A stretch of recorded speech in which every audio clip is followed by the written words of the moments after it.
Hai teman-teman Discovery, glad to see you all karena ini adalah episode pertama Discovery Meet People. Jadi di episode pertama ini saya bersama dengan very special guest, Mrs. Sinta Yarima. Can you introduce yourself? Halo Kak Widi, Halo. congrats on the first Weh. episode ya. I'm Shinta, nah Shinta Yanirma bisa dipanggil Shinta. Jadi aku sekarang content creator Latte and Bed.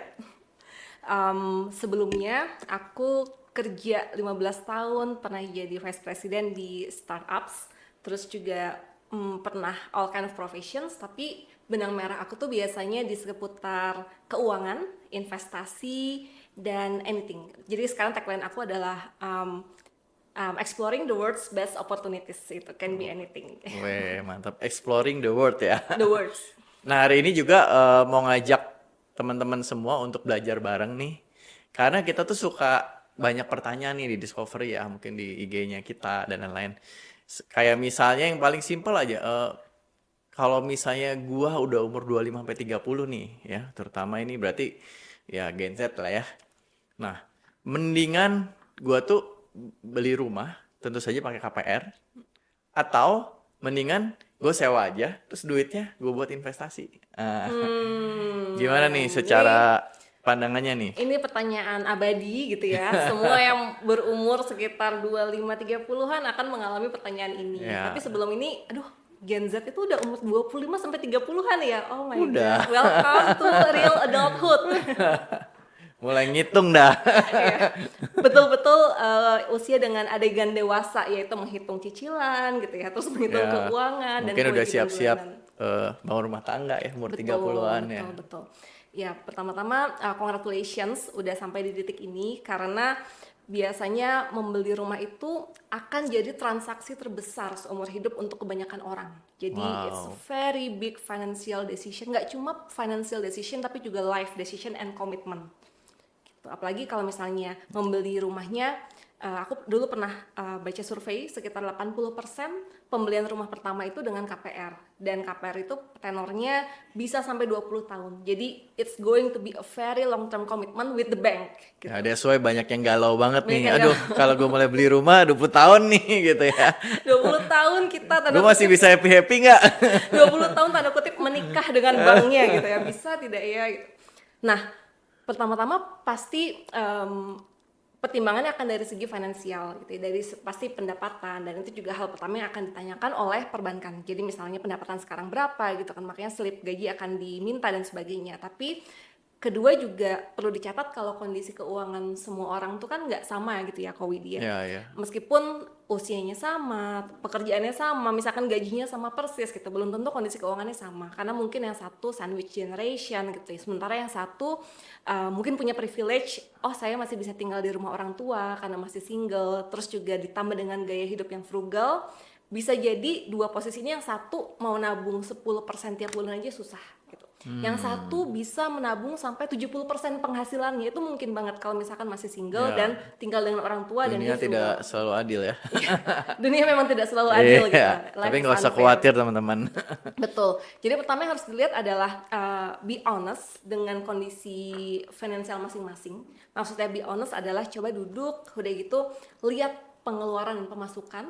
Tapi pengeluaran dan pemasukan saja nggak cukup ya. Itu adalah titik mulai. Jadi pertama yang dilihat adalah setiap bulan itu berapa sih, kalau perusahaan tuh bahasanya adalah free cash flow atau arus kas Hmm. bersih yang tidak diganggu gugat gitu. Yang bersih masuk itu berapa Oh, setiap bulannya. Nah, kedua adalah membuat be honest lagi with yourself dan membuat catatan aset. Aset saya ada apa aja ya. Terus udah gitu catatan utang, misalnya utang termasuk ya. yang kayak pay later gitu kan. Terus juga kartu kredit atau ada cicilan lainnya, atau mungkin bukan utang pribadi tapi kewajiban ya, misalnya nggak tahu, misalnya ada yang menyekolahkan saudaranya, menyekolahkan adiknya, atau membantu orang tua gitu, itu juga bisa jadi daftar kewajiban. Dan sisanya tuh yang kita bilang sebagai net worth sebetulnya gitu kan. Jadi Hmm. aset dikurangin liabilitas atau utang sama dengan net worth kita sendiri sekarang gitu. Nah, setelah melihat ini arus kas yang free tiap bulan dan juga net worth, baru kita bisa melihat kira-kira cocok nggak ya saya untuk membeli rumah sekarang. Ada Hmm. yang kasih patokan, misalnya rumah itu seharusnya tidak lebih mahal dari penghasilan kamu sebanyak 5 tahun. Ada yang salah satu patokannya gitu. Jadi 5 tahun dikali 12, 60, berarti 60 kali gaji bulanan gitu. Tapi kondisi di Indonesia mungkin bisa lebih jauh Ya, daripada ya, itu. karena harga rumah actually naik terus ya, sedangkan gaji juga naiknya nggak segitu. Betul, itu adalah Nah, realita tadi yang kalau ngomong apa free cash ya, apa? free cash flow. Nah, sebenarnya secara angka di angka berapa sih kita udah boleh kayak lebih tenang untuk beli rumah gitu kan? Kalau ngomong Bandung, Jakarta, mungkin rumah ya atau apartemen tuh 500 ke atas lah ya, Iya. kurang lebih. Nah, kira-kira di free cash flow berapa nih dia udah mulai, wah ini gue udah bisa nih beli rumah. Jangan sampai udah ngajuin KPR jalan tengah jalan ngap sendiri ya, Betul. bingung bayarnya gitu. Itu kan yang jadi kegalauan semua orang kan begitu ya. Kira-kira gimana sih tahu oh free cash flow gue segini berarti gue udah bisa. Saya cicil rumah segini misalnya. Wah. Ngitungnya gimana tuh? Spesial buat penonton Discovering with People dan buat Kowidi ini saya sudah hitungkan ya. Wah, ini emang udah. Saya sudah hitungkan. Tapi sebenarnya begini dulu. Sebelum untuk menghitung kemampuan KPR ada 3 hal yang harus diperhatikan. Pertama adalah KPR itu pasti ada biaya di muka. Biaya di mukanya pertama DP. Jadi DP biasanya paling gampang dihitung ya kan, developer akan bilang DP 0%, DP 10%, 1% gitu. Jadi DP berapa persen? Habis itu jangan lupa siapkan juga biaya-biaya gitu. Jadi biaya-biaya biasanya akan bervariasi, tapi pukul ratanya sekitar 5% dari harga rumahnya dan juga ditambah 2% dari harga pokok utang KPR-nya gitu. Jadi mungkin kurang lebih 7%. Biasanya range-nya 5 sampai 10% ya benar. Ya, Kalau ini ya. yang lebih tahu sih, pasti yang udah Ya, akad ya, biasa KPR. kurang lebih gitu ya. Akad KPR sudah Ya, ratusan ya. ribuan kali kayaknya seumur karir jadi di properti ya. Nah, itu yang bagian pertama. Jadi berapa yang harus disiapkan di awal? Hitungan kedua adalah cukup nggak ya gaji saya saat ini untuk membayar cicilan bulanan. Nah, cicilan bulanan di awal itu masih masuk periode fix, di mana bunganya itu lebih rendah biasanya. Jadi asumsinya misalnya fix rate-nya 4,5% gitu. Nah, 4,5% untuk 5 tahun. Ini saya coba hitungkan kalau misalnya pokok utang KPR itu 500 juta, terus dengan 4,5% untuk 20 tahun, maka ketika lagi fix interest rate period itu cicilan bulanannya sekitar 3,2 juta gitu. Nah, pertanyaannya berapa income kita supaya bisa menyicil 3,2 juta rupiah per bulan? Analis di bank, jadi kalau teman-teman mengajukan KPR ke bank, itu akan ada analis di belakang yang menghitung kira-kira dengan gaji dia segini, utang dia segini tuh dia bisa nggak ya nantinya bayar cicilan gitu di bank. Nah, rasio yang mereka pakai biasa disebutnya itu debt to income ratio. Jadi berapa persen maksimal dari penghasilan bulanan. Amannya itu di 30%, tapi biar di sini lebih optimal kita kadang-kadang bisa sampai 40%, bisa sampai 50% tergantung penghasilannya. Contoh kalau misalkan kayak Kowidi gitu ya, penghasilannya kan 1 miliar per bulan nih. Amin. 1 miliar per bulan. Jadi bank itu akan ini dikasih cicilan sampai 50% juga nggak apa-apa gitu. Jadi cicilannya bisa sampai 500 juta. Tapi kalau misalkan seperti saya gitu, misalnya ketika saya baru mulai kerja, masih UMR, biasanya mereka akan kasih range-nya 30 sampai 40%. Jadi kita misalnya kan 35%. Jadi tadi cicilan bulanan 3,2 juta dan dikalikan 100% dibagi 35%. Intinya adalah ketika lagi fix period minimal sekali itu income-nya di 9 juta. Oh, jadi kalau mau beli 500 juta, ketika lu udah punya income 9 juta, Ya, udah boleh mikir nih, ya kan? betul. Oke, bukan income ya, apa? Free cash flow. Actually 9 juta itu income Oh, sih. income-nya. Oke. Tapi asumsi tadi nggak ada kewajiban ya. Ya, free cash flow lah ya. Ya, ya. Nah, ada tapinya juga. Jadi kalau misalnya teman-teman menikah gitu, sudah menikah, bank itu akan mengakses kemampuan finansial ini penghasilan suami dan istri gitu. Jadi ada joint income. Itu sedikit benefit apabila keduanya mempunyai penghasilan dan mengajukan KPR sebagai satu kesatuan gitu ya, suami istri. Begitu. Nah, kedua adalah saya tadi agak lupa mau bilang apa. Ya udah segitu dulu. Nah, aku mau nanya sedikit nih. Tadi ada yang menarik nih. Itu tuh ada nggak tahu apakah ini ada beberapa orang berpikir kayak gini nih. Kan biasa umur-umur segini tuh dia udah mau merit nih. Jadi dia beli rumah untuk persiapan merit. Let's say 1 tahun lagi. Nah, pertanyaannya, mending ngambil duluan sekarang. Karena kan analisanya akan lebih mudah ketika lu single. untuk di ACC kan. Atau Depends. mending gue nunggu kawin dulu baru ngambil KPR. Karena banyak yang bilang mending lagi single aja lebih gampang gitu ya. Ada yang bilang begitu, tapi ada yang bilang sebaliknya. Nah, menurut Sinta nih, mending gimana? Mending yaudah merit dulu baru ngambil KPR atau mending ngambil dari sekarang, dari beberapa segi ya, dari segi KPR dan dari segi keuangan secara keluarga nantinya gitu. Ya, kalau udah ada calonnya, saran aku pasti diskusikan dengan calonnya gitu. Jadi jangan mengambil keputusan sendiri. Jadi ya ini kan keuangan itu aspek yang sangat penting gitu ya ketika berumah tangga gitu. Jadi pasti harus didiskusikan dan ini akan menentukan menentukan hitungan bersama, kehidupan bersama setelah menikah gitu. Terlepas menyicilnya sendiri atau enggak, maksudnya terlepas mengajukannya sebelum menikah atau setelah menikah, kalau misalnya nanti rumah itu ditinggali bersama atau nggak ditinggali bersama pun sebenarnya akan mempengaruhi pernikahannya, karena kan akan mempengaruhi income yang bisa dibawa ke pernikahan gitu, karena dikurangi untuk membayar cicilan tersebut gitu. Tapi plus minusnya, jadi plusnya mungkin yang tadi Ko Widi bilang, jadi sebenarnya bukan lebih mudah, cuma lebih simple aja. Bedanya tuh cuma seperti ini sih. Kalau misalnya mengajukannya sebagai single, maka yang di-assess hanya kemampuan keuangan dia sendiri. Tapi kalau misalkan mengajukannya berdua, berarti yang di-assess adalah kemampuan dia dan pasangannya. Dan yang di-assess ini apa? Bank itu kan pertama dia akan slick checking. Begitu. Jadi slick checkingnya dia pernah ada history menunggak atau malah gagal bayar utang atau tidak. Termasuk yang sifatnya pay later di aplikasi itu semua kan datanya terintegrasi ya. Ya, bisa jadi dibaca. sekarang banyak yang nggak sadar ya kalau pay later itu Betul. kena checking ya. Jadi pas waktu KPR kenapa gua ada banyak utang gitu ya. Betul. Itu biasanya suka kejebolannya di situ. Iya, karena the last tahun kemarin itu banyak banget KPR ditolak gara-gara dia nggak sadar dia pakai pay later, pakai yang gitu-gitu gitu, yang digital online gitu. Ternyata itu efek banget ternyata buat bank gitu. Gitu. Jadi misalnya kamunya bersih gitu ya, history slick checkingnya, tidak pernah ada nunggak pay later, kartu kredit, pinjol dan sebagainya. Tapi calon pasangan pernah gitu. Nah nanti ketika sudah menikah dan di-assess oleh perbankan, kan dianggapnya satu kesatuan ya, karena harta dan utang itu dibagi antara suami dan istri kalau yang tidak punya perjanjian pranikah atau pasca nikah gitu. Jadi nanti akan dianggap oh ini kurang layak untuk diberikan kredit. Ya, jadi lagi-lagi harus kalau sudah ada pasangannya terbuka aja, jadi biar planningnya bisa lebih enak gitu. Oh, jadi kalau calonnya udah pernah ada kasus nih, misalnya telat bayar, mending ngajuin dulu sebelum merit gitu kan. Kesimpulannya ya, Iya, kurang kesimpulannya lebih kayak gitu. Ya. Karena memang kasihan banget gitu aku rate ditolak KPR tuh sekarang gede banget gitu dibanding dulu-dulu Berapa sebelum persen perbandingannya dulu versus sekarang kok ini? tergantung harga rumah sih. Cuma let's say kalau kita ambil rumah yang 500 jutaan ya. Kalau dulu tuh 10 aplikasi mungkin 6 di accept gitu. Sekarang 3. Wow, Karena mereka benar-benar nggak sadar kalau itu tuh berpengaruh, saling related gitu. Dikiranya ya pinjol aja gitu, nggak ada turunnya hubungannya. sampai 50% Iya, ya konversinya. Wow. Ya emang lumayan sangat menghambat juga dalam penjualan gitu, karena kayak closingnya banyak gitu. yang akadnya kok sedikit banget ya sekarang gitu. Jadi memang itu problem banget sih sekarang. Jadi biar kalau teman-teman tahu ya mungkin hindarilah itu yang kalau mau beli rumah dihindari lah ya. Betul. Jangan tahu banyak gitu.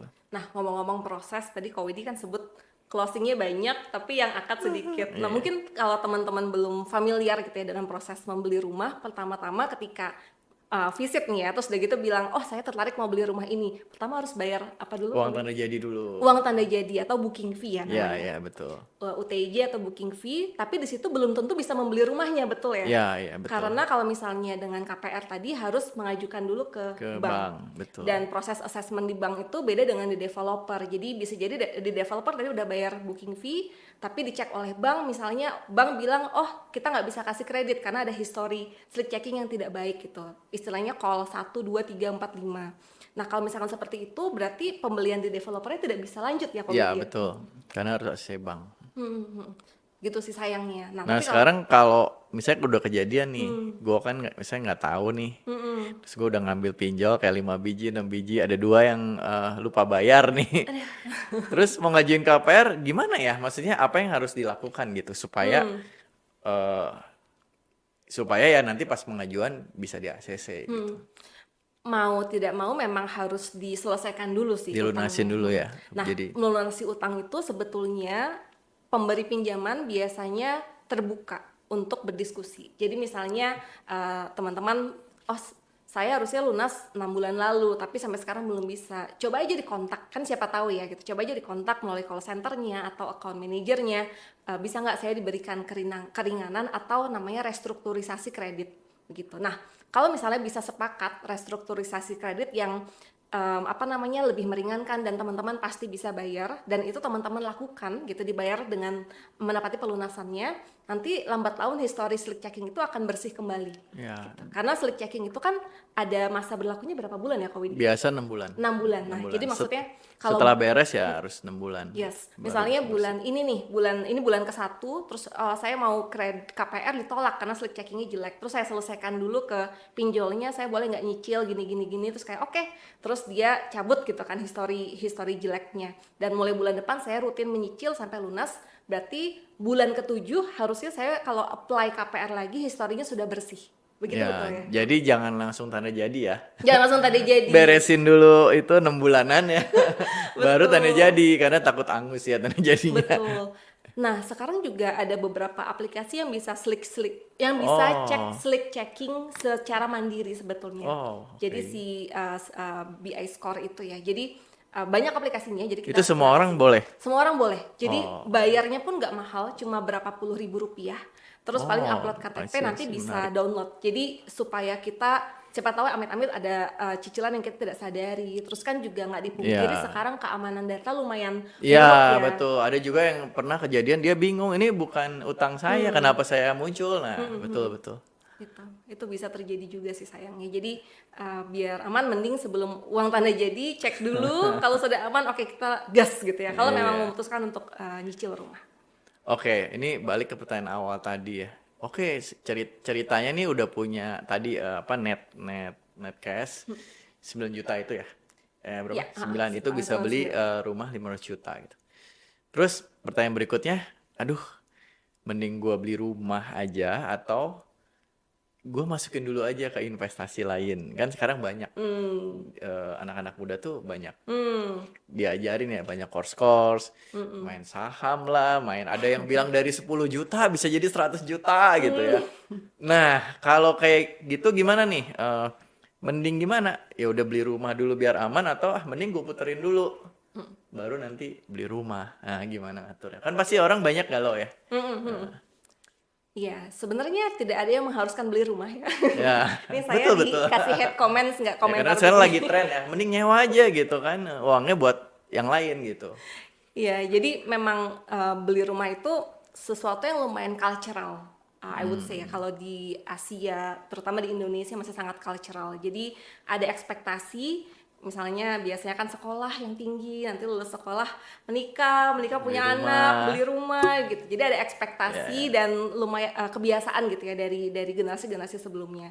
Tapi tentu beli rumah pilihan yang personal dan nggak harus jadi kewajiban tadi.